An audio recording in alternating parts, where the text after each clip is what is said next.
thank is just to thank you. Not so. Really break it down to Nigeria because I think people still. Number 10, it is also a matter of public knowledge that as a part of the aforementioned people-led processes, the component regional board blocks of Nigeria throughout the southern Nigeria and the Middle Belt had in the course of the last 3 years taken their turns to publicly repudiate the 1999 Constitution as the basis of the Nigerian Union, and the next logical step is to initiate a time-bound process for the termination of the operation of that Constitution.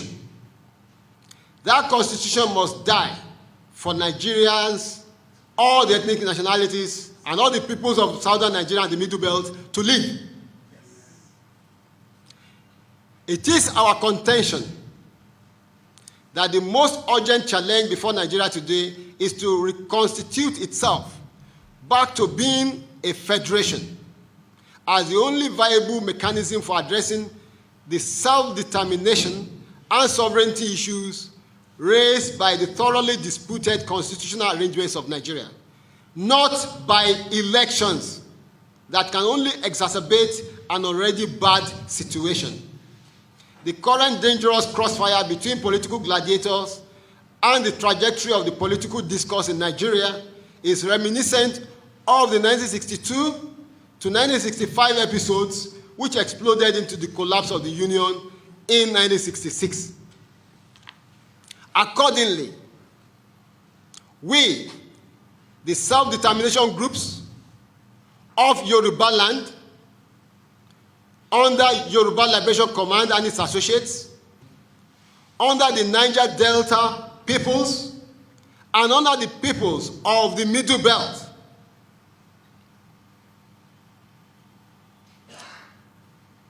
that will reconstitute itself, Nigeria will reconstitute itself back to being a federation as the only viable mechanism for addressing the self-determination and sovereignty issues raised by the thoroughly disputed constitutional arrangements of Nigeria. Repeat, not by elections.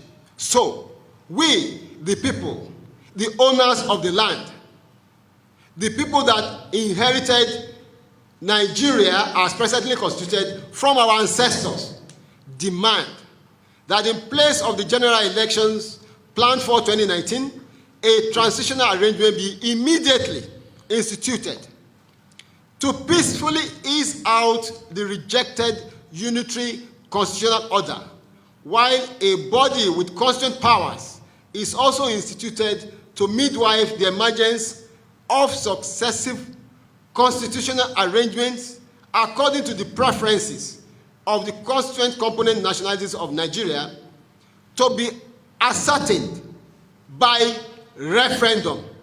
Referendums in the various constituent units that make up present-day Nigeria to determine whether or not they want to remain in Nigeria or they want to exit.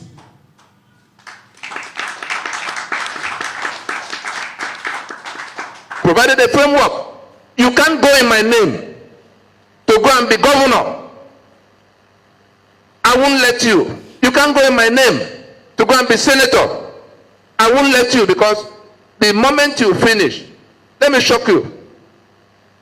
After this election, if it holds, God forbid that it holds, less than 1,500 people will be sworn in to office. That's all this commotion you see. That's where it will end. One president, his deputy. 36 governors, their deputies. 109 senators, 360 House members, houses of assemblies, all of them about 900. Put all the figures together, come to less than 1,500 people.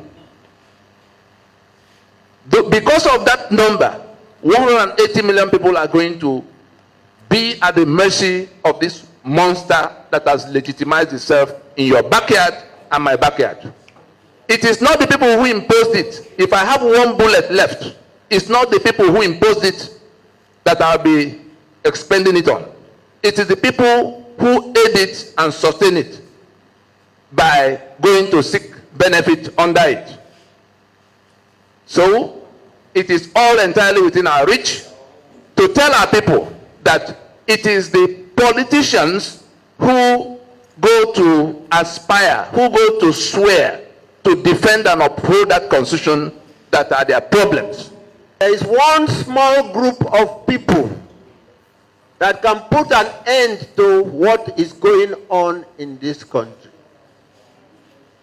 The Ijos, the Urobos, and the Shakiris. It is federal government policy that these people should never, never, never agree. And they pretend to be wiser than the good Lord who decided to put them where they are. They own the waters, they own the rivers, they own enormous resources that will make the little land that they occupy the El Dorado of Nigeria. But it does not suit the people up there. Somewhere downstairs.